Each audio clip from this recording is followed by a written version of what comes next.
Hi, I'm Rob from Ski Press and I'm here at the Ski and Snowboard show at Earls Court to check out what's going on this week. And I've come to the Verbier stand and I've caught up with David from the Freeride World Tour. Hi David, how's it going? Rob, I'm fine, thanks, and you? Yeah, I'm very well, Cool. thank you. So Freeride World Tour, I think the finals take place in Verbier, is that Exactly. correct? So it's we do 6 events around the world with so that's the Freeride World Tour with a Freeride World Champion at the end, ski and snowboard. And our big final is in Verbier with the Verbier Extreme that we organize since 1996 actually. Okay. So it's a pretty long time. And the mountain that the skiers use is Bec de Ros, is that right? Exactly. We do that on the north face of Bec de Ros, which is an amazing venue with lots of different lines possible. And it's been our king of the hill mountain since 1996. The riders love it, and it's a pretty interesting mountain because the sports have been evolving a lot. There is more and more freestyle into the freeride scene, and this mountain allows that. So there are some really steep lines, but there are also some very more playful lines with lots of spines, rocks, etc. So any type of skier and snowboarder can express themselves on that amazing mountain. And when you say any type of skier and snowboarder, I mean obviously to ski that mountain you have to be quite a high level of skier or snowboarder, right? Yeah, of course. It's the final of the World Tour, so it has to be.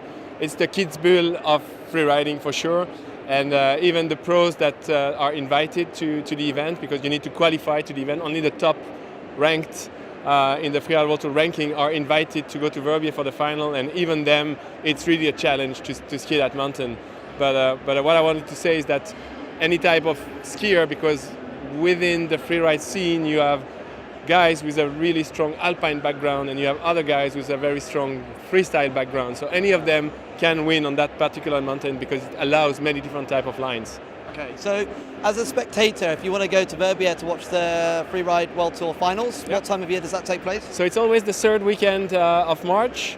And actually it's the ideal scenario because the mountain is right in front of the top of the lift. So you just take the gondola to the Col des Gentianes, which is on top, and there you can watch the contest with a great glass of white wine in your hand, and take your binoculars because that's the best way to see the action. And the face is right in front of the terrace over there, so it's a natural arena that we have in the sun in Verbier, and third weekend of March there's a big show. It sounds really nice, but what about if I wanted to ski that, if I went there and I wanted to ski the Bec de Ros afterwards, like you might do after a downhill race in Kitzbühel, for example, is that something which people can do? No, not really. There is on the side, it's a little bit more easy and accessible, I would say, on the side.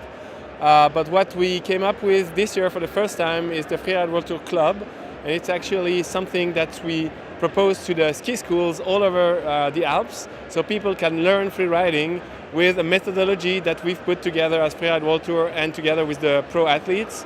So the Freeride World Tour Club is a ski school package that will be sold in many different ski schools around the Alps. So if you want to ski the Bec de Ros, you should first go and take part of the Freeride World Tour Club to learn how to freeride correctly.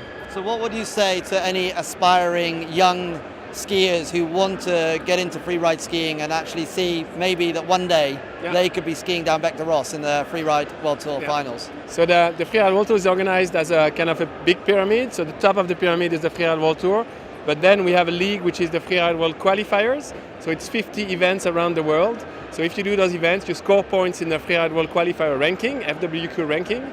And if you do well, the top 5 guys go up to Freeride World Tour, and the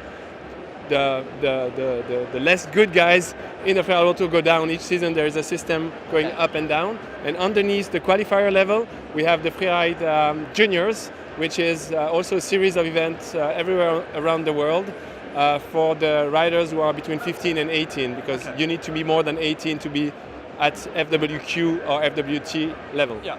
And are there any UK riders currently involved in Freeride World Tour? Not in the World Tour. At the World Tour level, we had a snowboarder called James Tentyford for many years, but not anymore. He didn't qualify for next season. But on the qualifier level and the juniors level, there are a lot of UK riders.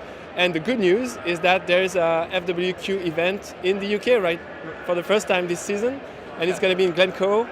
There is a FWQ event over there, so people will be able to score points in the ranking by staying in the UK. All right, that sounds fantastic. Yeah, plenty of news. Okay. Well, thanks, David. It's been really Thanks, interesting Rob. hearing about it. Thank you you very very much. much. Thank you.